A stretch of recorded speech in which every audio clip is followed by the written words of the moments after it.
Everyone and welcome back to SK One के cinema back again with another video of mine and आज हम लोग एक method की डिस्कशन करेंगे।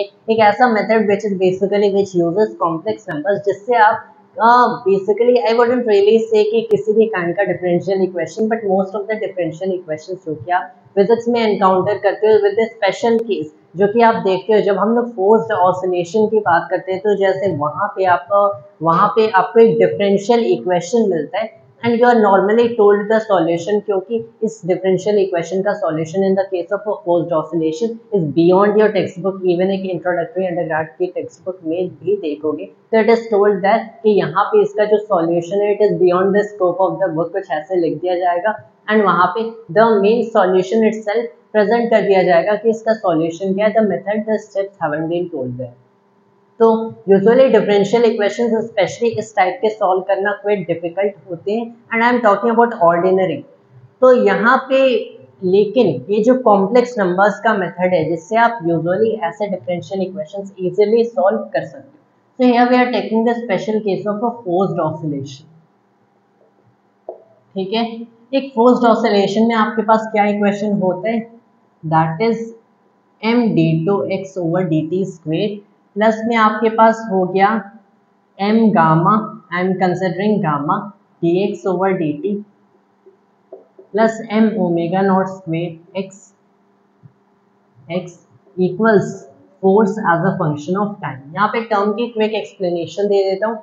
यहाँ पे x आपका डिस्प्लेसमेंट हो गया position of the oscillator from equilibrium. फिर d2x ओवर dt स्क्वायर का मतलब क्या होता है, d2x ओवर dt स्क्वायर का मतलब होगा the second derivative of position, मतलब किस रेट से पोजीशन का रेट ऑफ चेंज हो रहा है, दैट इज आपका हो गया acceleration. This term is acceleration. तब इसमें आपने मास ऑफ ऑसिलेटर मल्टीप्लाई कर दिया तो ये आपको नेट फोर्स देते हैं, विच क्लियरली मेक सेंस क्योंकि अगर मैंने इन दोनों टर्म्स जो कि अगेन फोर्स के कुछ टर्म्स है को इस साइड किया तब आपका फोर्स माइनस में ये दोनों टर्म्स जो कि net force on this oscillator है। What are exactly these two terms, ये मेरा m गामा हो गया आपका फ्रिक्शन का एक काइंड का coefficient, dx over dt is the velocity of the oscillator. अब यहाँ पे m gamma dx over dt जब मैंने लिखा है देन यू नो कि मेजॉरिटी ऑफ आपके पास जो चीजें होती है जब वो लोग मूव करते हैं, specially I am considering the kind of motion जहाँ पे a slow motion let's say through a thick liquid for instance, तब वहाँ पे for a slow motion of a body through a thick liquid such as oil या फिर कोई भी दूसरा काइंड का thick liquid, it is the resistive force is proportional to the velocity. Since ये रेजिस्टिव फोर्स वेलोसिटी के proportional है it might depend on the mass of the body as well, so it is m times में constant factor हो गया gamma dx over dt velocity. लेकिन यहाँ पे normal friction भी हो सकता है, the sliding friction kinetic in this case क्योंकि ये ऑसिलेटर क्लियरली मोशन में है, ऑसिलेट कर रहे हैं, तो फॉर दैट पर्टिकुलर केस ये एक कांस्टेंट हो गया एंड वो एक और भी इजी सॉल्यूशन हो सकता है, but we are considering more a general solution. यहाँ पे वेलोसिटी पे फ्रिक्शन डिपेंड कर रहा है। m omega not square is nothing but k, this is the spring constant, k हो गया आपका। तो ये जो आपके पास स्प्रिंग कांस्टेंट है फॉर ए स्प्रिंग या फिर इन जनरल जैसे एक फोर्स कांस्टेंट कह सकते हो, in general you call it a force constant. एक स्प्रिंग ब्लॉक सिस्टम के केस में is the spring constant that is m omega not square, k को ऐसे लिख सकते हैं टाइम्स में x हो गया equals the force as a function of time. कौन सा फोर्स है, this is the external driving force. तो इस टर्म की वजह से डैम्पिंग होता है, ये टर्म बेसिकली फोर्स ऑसिलेशन दे रहा है, ये एक्सटर्नल आपके पास ड्राइविंग फोर्स है as a function of time. इस टर्म की वजह से ऑसिलेशन होता है, this is the net result, the mass times acceleration the net force. This is the differential equation you get. अब यहाँ पे अगर आप देखो ये एक सेकेंड ऑर्डर डिफरेंशियल इक्वेशन है which is quick tough to solve, specially एक ऐसे सिचुएशन है। इसे हम लोग सॉल्व कैसे करेंगे, पहली चीज तो हमें पता है कि m को सारे साइड से कैंसिल कर दिया, इसीलिए मैंने इसे k नहीं rather m omega not square लिखा। यहाँ पे भी कोई कांस्टेंट c लिख सकते हैं, कोई दूसरा कांस्टेंट लिख सकते हैं, बट मैंने इसे m गामा लिखा। m को कैंसिल कर दिए यहाँ पे, तब m आपका क्लियरली आ गया। ऑलराइट, यहाँ पे आपका m आ गया, this is the force as a function of time over m। एक फोर्स्ड ऑसिलेशन के केस में सबसे जो जनरल फोर्स का फंक्शन होता है this is the cos function, तो इसे मैंने कॉस ओमेगा टी फंक्शन लिख दिया। अब यहाँ पे you might be worrying about units की यूनिट्स कैसे परफेक्टली बैलेंस होंगी, ये तो न्यूटन में होगा, कॉस के कोई यूनिट्स नहीं होते, so we assume in any such system of unit, तो ये बराबर है। या फिर अगर आपको एक एम्पलीट्यूड चाहिए जो कि 1 नहीं है तो आप इसे F not cos omega T भी लिख सकते हो। तो for instance let's write it, F not cos omega T आपकी ड्राइविंग फोर्स है, this is a cosine function of time. Cosine function of time, तब ये जो आपका फोर्स होता है ये 0 से इस अपनी पीक वैल्यू पे जाएगा, फिर यहाँ पे बैक ऑफ होगा एंड उसके बाद ये डिक्रीज करेगा, then it will be minus F not. And what does that mean? F not in opposite direction as compare to previous. तो यहाँ पे आपका force as a function of time हो गया। Now what you do is कि अगर आप इसे यहाँ पे लिखते हो this is F not cos omega T over N, इसे सॉल्व कैसे करोगे? Then this is where the complex method comes into play, complex method. And इसमें आप क्या करते हो, इसमें आप क्या करते हो कि जो भी आपके टर्म्स हैं, ये जो भी वैरिंग टर्म्स है, स्पेशली कोसाइन फंक्शन है, कोसाइन टर्म्स है, इन्हें आपने क्या किया, इन्हें आपने रिप्रेजेंट कर दिया by certain complex numbers. And why do you do that? क्योंकि कॉम्प्लेक्स नंबर्स अगर आप देखते हो, कॉम्प्लेक्स नंबर्स को आप इन टर्म्स ऑफ एक्सपोनेंशियल्स लिख सकते हो। How do you do that? You do it something like this कि अगर आपके पास एक complex number x plus iota y है तो इसे मैंने कैसे लिखा, इसे मैंने एक certain number, let's say the magnitude of the complex number rho times e to the power I theta लिख दिया। This is clearly just the polar representation of complex number, हम लोग ऐसे लिखते हैं। And e to the power I theta किसके equal होता है? आपको पता है e power I theta cos theta plus I sin theta के इक्वल होता है। Rho cos theta which is x and I rho sin theta that is I y। तो आपको क्लियरली पता है, आप इसे इस नोटेशन में भी लिख सकते हो। अगर मैंने इन टर्म्स को एज सर्टेन कॉम्प्लेक्स नंबर्स लिखा तब हमें यहाँ पे क्लियरली पता है कि मेरे पास सिंस रो तो मैग्नीट्यूड है, द मैग्नीट्यूड, तो this rho which is the square root of X square plus Y square, this will be really easy to deal with. And how will that be so? Will soon look at it. लेकिन यहाँ पे जो e पर i theta है, अगर आप इस term को यहाँ पे देखते हो तो इसकी डिफरेंशिएशन एक्सट्रीमली इजी होती है। इसकी जो डिफरेंशिएशन होगी, इसका जो डेरिवेटिव कैलकुलेट करने का प्रोसेस होता है वो बहुत इजी होता है। You merely have to bring it down, you merely have to bring the term down and multiply it by the original term e पर i theta, extremely easy। that is why हम लोग इस complex method को use करेंगे इसे solve करने के लिए। then if we try to do it for force, let's say तो आपके पास ये एक एक्चुअल फोर्स था F, इसे मैंने एक कॉम्प्लेक्स नंबर लिख दिया। लेकिन यहाँ पे एक ड्रॉबैक ये है कि जो हमारे रियल लाइफ में फोर्सेस होते हैं वो कॉम्प्लेक्स नहीं होते, these are actually real forces, इनमें सिर्फ रियल टर्म होंगे, there is no imaginary term. तो व्हाट यू डू इज कि एज्यूम ये जो हम लोग मैथमेटिक्स करें, it is more like a trick, it is more like a trick, a mathematical trick, exactly that sense में नहीं, लेकिन एक अच्छा मेथड है। तो हम लोग क्या करते हैं कि इस पूरे इक्वेशन को सॉल्व करते हैं and what you do is ये जो रिजल्ट होगा, हमारा जो रिजल्ट होगा, ये जो इक्वेशन बनेगी उसके हम लोग रियल टर्म्स को इक्वेट करेंगे, क्योंकि imaginary terms will exist only here in the equations here in the mathematics. हमें रियल लाइफ को समझना है, हमें फिजिक्स को समझना है। तो व्हाट यू डू इज कि इसके रियल टर्म्स को इक्वेट करो and when you equate the real terms what you will get is the final result, जो कि हमारे actual solution to the differential equation होगा in physics, not purely in mathematics. तो इस f को मैंने कैसे रिप्रेजेंट किया, इस f को लिख दो एज एफ नॉट टाइम्स में e टू द पावर क्या लिखे, e to the power i omega t लिख सकते हैं, प्लस में कांस्टेंट फाई लिख सकते हैं। You can write it that way, e to the power i omega t plus में a constant, certain constant phi. तो ऐसा हो सकता है, लेकिन यहाँ पे सिंस हम लोग इसे कह रहे हैं कि यहाँ पे there is no certain phase, phi वाला कोई फेज नहीं है, it is nearly cos omega t, तो you can write it even that way. तो वैसे भी लिखा जा सकता है। तो यहाँ पे मैंने क्या किया, चीज़ों को जस्ट फॉर इंस्टेंस सिंप्लीफाई करने के लिए फाई को इग्नोर किया, लेकिन एक मोर जनरल सॉल्यूशन में फाई ऑल्सो एग्जिस्ट है। तो हम लोग क्या करते हैं, इसे एज आई ओमेगा टी, और let's say for a general solution यहाँ पे फाई लिखे देते हैं, this is F not cos omega T plus phi. तो आपके पास हो गया आई ओमेगा टी प्लस में phi. How you will write this is, F not हो गया आपके पास e to the power i phi times e to the power i omega t, ऐसे टर्म्स मिले, all right. Now when you get this particular term, आपको पता है कि फाई तो इनिशियल फेज शिफ्ट है, फेज एंगल है, जो कि एक कांस्टेंट है। एफ नॉट आपका, अगर इस एफ नॉट को देखते हो तो this is the amplitude of the force, जो कि एक कांस्टेंट है। So this F not e to the power I phi is a constant. अगर आपका F not e to the power I phi एक कांस्टेंट है, दैट्स ऑल राइट। इसे as another complex number जिसे हम लोग एफ कैप या F caret लिख सकते हैं, times e to the power I omega T होंगे। Remember, f caret is itself a complex number, and this f you are seeing here is also a complex number. So this f is basically a complex number f cap times e to the power I omega t. ऐसा क्यों लिखे? क्योंकि ये constant term है, while this term is a variable, so it will be very useful to keep that in check जब हम लोग इसे solve करेंगे। तो इस f को मैंने, इस f को अब मैं इससे replace कर सकता हूँ, and you will see कि e to the power I omega t में cos omega T plus five plus i sine omega T plus five यहाँ पे लिख सकता हूँ when you include basically this particular term e पर आई five वाला भी। So that is the real term of the force। सारी चीज से एक्चुअल इनकी एक्चुअल वैल्यूज के साथ, रियल वैल्यूज के साथ इट इज वैलिड।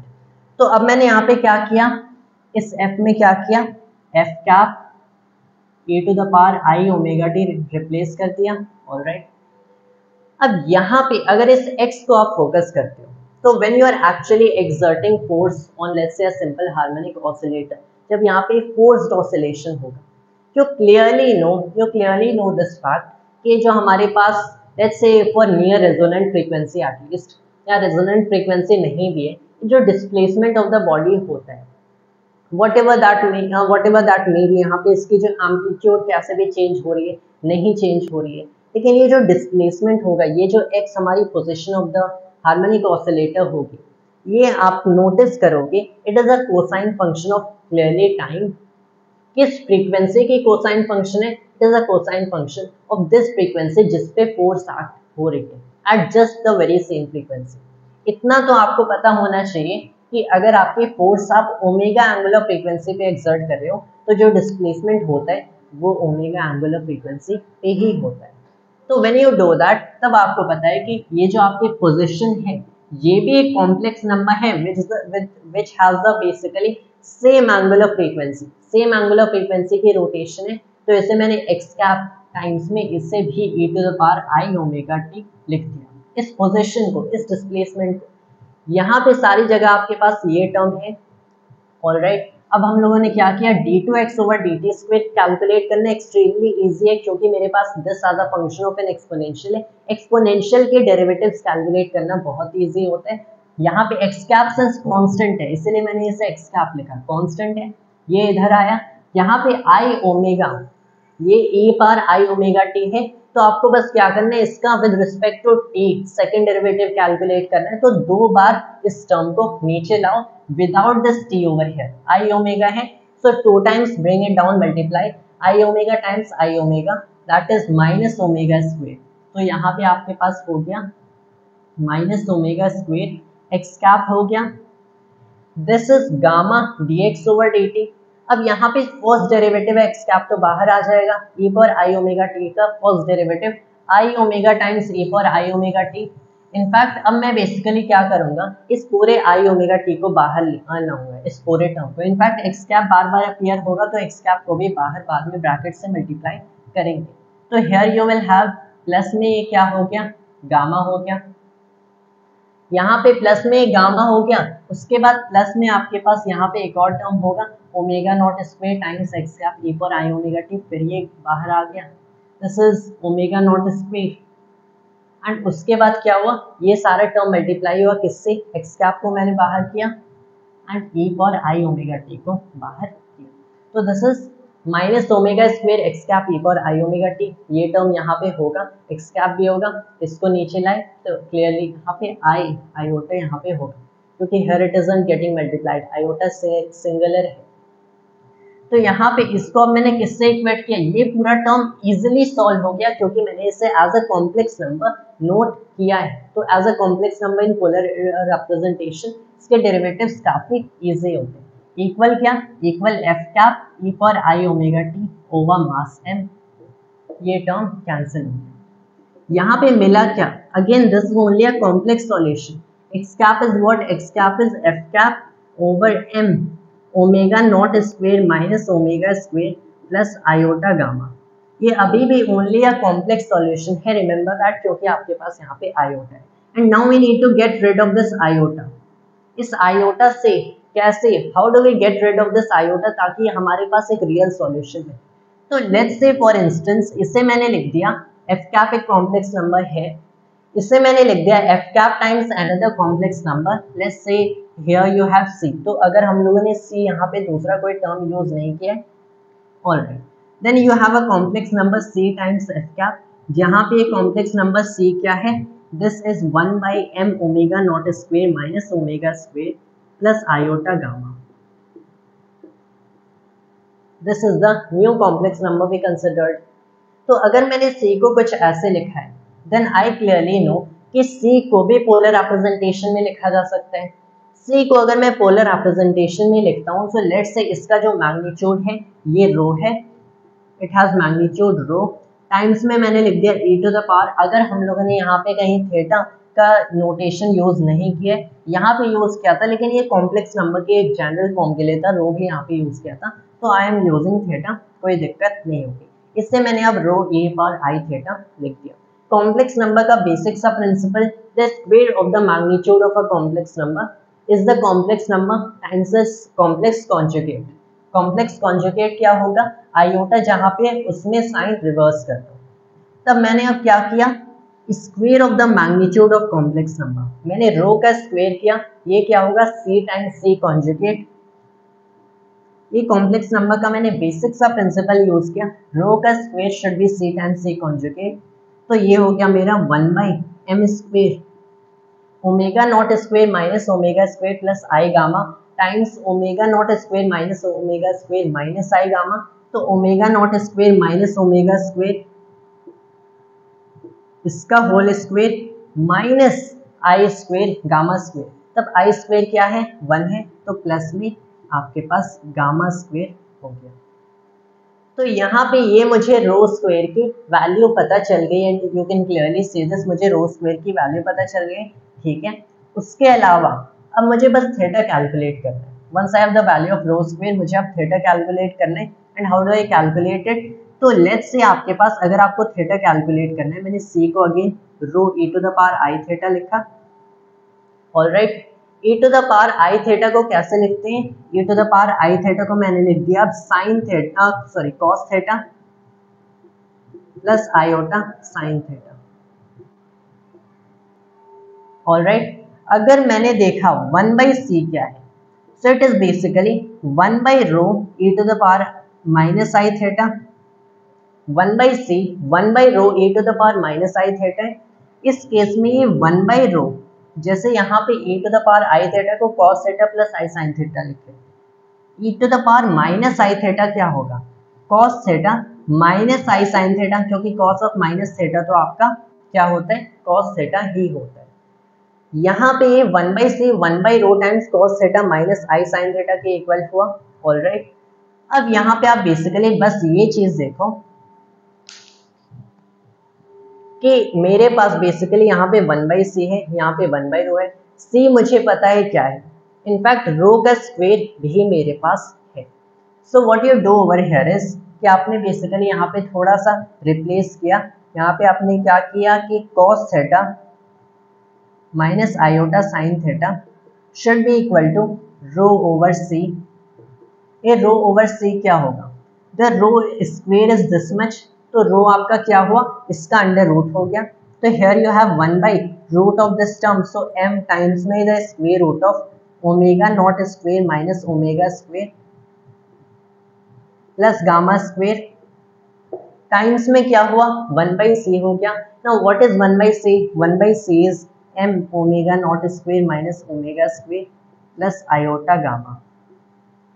आपके पास ये टर्म हो गया, m से पहले m कैंसिल हो गया। अब यहाँ पे ये टर्म आपके पास रूट में है, इसको मैं बेसिकली क्या करता हूँ, इनफैक्ट यहाँ पे ब्रैकेट्स लगने चाहिए थे, that is not such a problem. यहाँ पे आपके पास omega not square minus omega square का होल स्क्वायर है, यहाँ पे omega not square minus omega square it's. तो यहाँ पे अब इस पर्टिकुलर चीज को हमें सॉल्व करना पड़ेगा, but first of all there is no space, I will continue after call. Alright, and now we are back once again. तो रफली हम लोग यहाँ तक कुछ पहुंचे हैं। तो यहाँ पे cos theta minus i sine theta same something like rho over c. तो इस चीज़ को लगता है अब हमें सॉल्व करना पड़ेगा, और रादर बेटर देन दिस हम लोग क्या करते हैं कि 1/c अगर मैंने 1/रो e पर माइनस आई थीटा लिखा है, तो हाउ मच इज 1/c। अगर मैं 1/c को यहाँ पे लिखता हूँ, व्हाट इज दिस टर्म, मतलब मैंने यहाँ पे क्या लिख दिया कि 1/रो कॉस ऑफ थीटा माइनस में आई साइन थीटा, क्योंकि माइनस है वहाँ पे e पर माइनस आई थीटा है। इससे मैंने लिख दिया m omega not square minus omega square plus i gamma. Alright, wait a minute, यहाँ पे units won't match over here. अगर यहाँ पे देखा जाए प्लस में i gamma, I didn't notice until now यहाँ पे आई गामा हम लोगों ने लिखा है। सो या ओवर हेयर यहाँ पे अगर हम लोग देखें तो it shouldn't be quite i gamma over here, यहाँ पे आई ओमेगा नॉट गामा होना चाहिए। We forgot a omega not over here, तो यहाँ पे ओमेगा नॉट हमें यहाँ पे याद रखना है कि that's a omega not over here. तो i gamma omega not should be over here, omega not. तो यहाँ पे आई गामा ओमेगा नॉट हमारे पास होगा। ऑलराइट, ओमेगा नॉट, राइट, क्योंकि जब हम लोग यहाँ पे when will try to calculate gamma, तो यहाँ पे dx over dt X cap बाहर आया, e पावर में आई ओमेगा t हुआ, तो it won't even be omega not in the first place, ये हमारी अप्लाइड फ्रीक्वेंसी होगी, so it will be in fact omega। तो we messed up a little bit here, यहाँ पे आई गामा ओमेगा होगा।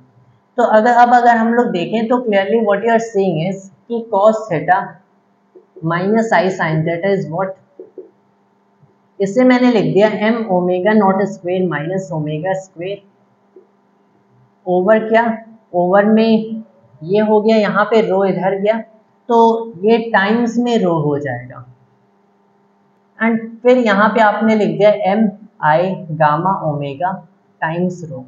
This is my cos theta minus iota sine theta, ये एक real term है, कॉस थीटा रियल है, i sine theta यहाँ पे आई टाइम्स सम टर्म यहाँ पे, तो मैंने क्या लिखा कि cos theta equals m gamma m rho omega not square minus omega square, and sine theta हम लोगों ने लिख दिया as minus of m gamma omega rho, right. तब यहाँ पे अब मुझे बस क्या कैलकुलेट करना है, मैंने कैलकुलेट कर लिया tan theta which cancels out the rho and rho. तब उससे क्या हुआ, आपको मिल गया m एंड m भी कैंसिल हो गया, आपको मिला minus of gamma omega over में आपके पास हो गया omega not square minus omega square. This term you are getting over here, मतलब tan थीटा क्या हुआ, थीटा क्या हुआ, the tan inverse of minus gamma omega over omega not square minus omega square. ये आपको यहाँ पे थीटा मिल गया, यहाँ पे आपको क्या मिला था, इस पर्टिकुलर प्लेस पे आप देखोगे आपको रो स्क्वेयर मिल गया था, दैट इज रो क्या हुआ, इस टर्म का जस्ट स्क्वेयर रूट हो गया।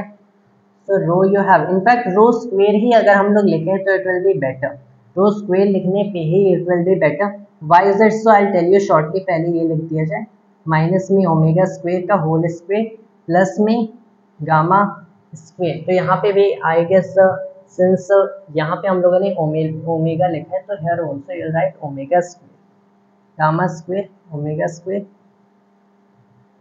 ऑलराइट। तो ओमेगा रो स्क्वेयर आपको यहाँ पे मिल गया। Now final thing that we have to do over here कि एक्स कैप अगर आपने c टाइम्स में एफ कैप लिखा है, तो इसे मैंने c टाइम्स में एफ कैप लिख दिया, c को मैंने क्या लिखा है, रो e पर आई थीटा लिखा है, तो एक्स कैप आपने क्या लिखा, रो e पर i theta which is basically c times में एफ कैप लिख दिया। अब एफ कैप हम लोगों ने क्या लिखा था, F cap was written as F not times e to the power क्या लिखा था, i five, e to the power i five लिखा था, where five is the phase shift. तो if I try rubbing this thing over here, हम लोग कहाँ से रब करें, we can rub it from रफली हियर, राइट। इस चीज को रब कर देते हैं, इस चीज को रब कर देते हैं, and I guess this doesn't matter right now, तो we can rub this thing also. तो अगर हमें यहाँ पे थीटा एंड दिस टर्म मिल गया, we can rub pretty much this. तो अगर मैंने x को x कैप e पर आई ओमेगा टी लिखा है, alright, we did that part. यहाँ पे एक्स कैप रो ई पर आई थीटा मिल गया। एफ कैप कैसे लिखेंगे, एफ नॉट ई पर आई फाइव लिख देंगे। तो this is basically rho F naught e to the power क्या हुआ आई थीटा इधर से, एंड फिर यू हैव आई, उसके बाद यू हैव आई फाइव इधर से। तो clearly what you are saying, this is basically i theta plus में यहाँ पे पाई आपको मिल गया। Alright, that's the term we are getting over here. ये आपका एक्स कैप हो गया।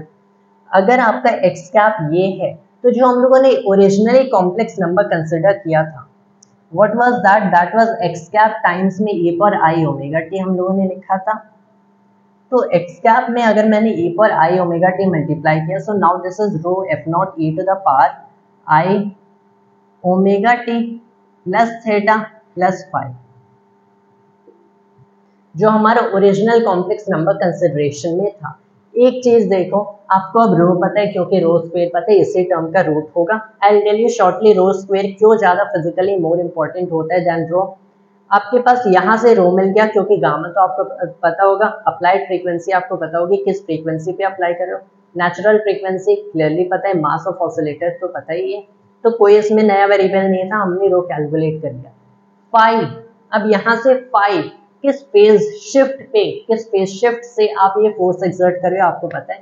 थीटा एक नया वेरिएबल हम लोगों ने इंट्रोड्यूस किया था, this is basically tan inverse of ये टर्म पता है, पता है, पता है, पता है। तो यहाँ पे आपके पास थीटा भी मिल गया। तो ये जो कॉम्प्लेक्स नंबर ओरिजिनली कंसिडर किए थे, आपको सारे टर्म्स उसमें पता है, means you have solved it. लेकिन अगेन एक ट्रबल आ जाती है, ये अगेन आपका एक कॉम्प्लेक्स टर्म है, एक रियल टर्म नहीं। लेकिन फिजिक्स में you need only real values of these terms, you need what, you need real terms। तो एंड में आप क्या करें, एंड में हमें बस यही करना है कि इस चीज के रियल पार्ट को, the real value of displacement लिख दिया जाए कि ये तो आपके पास कॉम्प्लेक्स डिस्प्लेसमेंट है, इसका रियल पार्ट मैंने real displacement of the oscillator लिख दिया। तो although I am using again the same notation, यहाँ भी एक्स यहाँ भी X, but when I am writing here वाला एक्स, तो यहाँ पे तो मैंने कॉम्प्लेक्स डिस्प्लेसमेंट लिखा था। The real displacement is nothing but rho F naught e to the power I omega T plus five plus theta का real part is cos omega T plus five plus theta, and आपको यहाँ पे x मिल गया। तो here you are saying आपको finally displacement मिल गया। ये terms पता है, ये टर्म पता है, ये हम लोगों ने कैलकुलेट कर लिया f। तो ऑल्दो मैंने एक चीज यहाँ पे किया है, मैंने थीटा को यहाँ पे tan इनवर्स दिस रख के यहाँ पे इक्वेशन में सब्स्टिट्यूट नहीं कर दिया, रो को 1/रूट ऑफ दिस टर्म रख के इस इक्वेशन में सब्स्टिट्यूट नहीं कर दिया। क्यों? Just for the sake of simplicity in the equation, कि इक्वेशन सिंपल इनफ दिखे, इक्वेशन सिंपल इनफ दिखे। यहाँ पे आपके पास दो वेरिएबल्स आ गए, एंड उन दोनों वेरिएबल्स को आप सेपरेटली दो सेपरेट इक्वेशन में लिखते हो। What you have to always keep track of कि जो नोटेशंस आप यूज कर रहे हो फिजिक्स में, try to make the equation concise, even अगर उसमें न्यू वेरिएबल्स इंट्रोड्यूस करना पड़ा तो उससे करो, and try to make equation concise. New variables के लिए सेपरेट इक्वेशन हमारे पास यहाँ पे है। अब यहाँ पे मैंने रो स्क्वायर का मेंशन किया है, तो इसका रूट लेके कैलकुलेट कर लोगे फॉर वॉट एवर केस रो। लेकिन रो स्क्वायर एक्चुअल में रो के कंपैरिजन में ज्यादा फिजिकली सिग्निफिकेंट होता है। क्यों? क्योंकि आप देखो displacement, since displacement is this much, इसकी जो एम्पलीट्यूड होगी, एम्पलीट्यूड इस केस में क्या होगा, एम्पलीट्यूड हम लोगों ने एक्स नॉट लिखा, रो एफ नॉट हो गया, that is the amplitude. Amplitude rho के प्रोपोर्शनल है, और रादर रो एम्पलीट्यूड के प्रोपोर्शनल है, वाइस वर्सा। तो जो एम्पलीट्यूड का स्क्वायर है ये रो के स्क्वायर के प्रोपोर्शनल है। आपको पता है, आपको पता है कि जो एनर्जी होती है एक हार्मोनिक ऑसिलेटर की, ये उसके एम्पलीट्यूड के स्क्वायर के प्रोपोर्शनल होती है, energy of a harmonic oscillator. मतलब यहाँ पे क्या पता चला, the energy of this forced harmonic oscillator rho के स्क्वायर के प्रोपोर्शनल है। सिंस आपके पास एनर्जी रो के स्क्वायर के प्रोपोर्शनल है, दैट इज द रीजन कि अगर हमें एक ग्राफ ड्रॉ करना है, अगर आप एक ग्राफ की रेजोनेंस कर्व देखते हो which is drawn something like this, जैसे समथिंग लाइक दिस ड्रॉ किया जाता है। नाउ आई कैन रब out this part, let me right this thing again, क्योंकि यही हमारे one of the main equation है, गामा यहाँ पे माइनस था। तो अगर आप एक रेजोनेंस का ग्राफ ड्रॉ करते हो, like near resonance when the applied frequency nearly equals और in fact equals the or in fact equals the natural frequency of the oscillator. So let me draw it something better. This is just too steep. यहाँ से कुछ आता है, यहाँ से आता है. Alright, this is basically omega.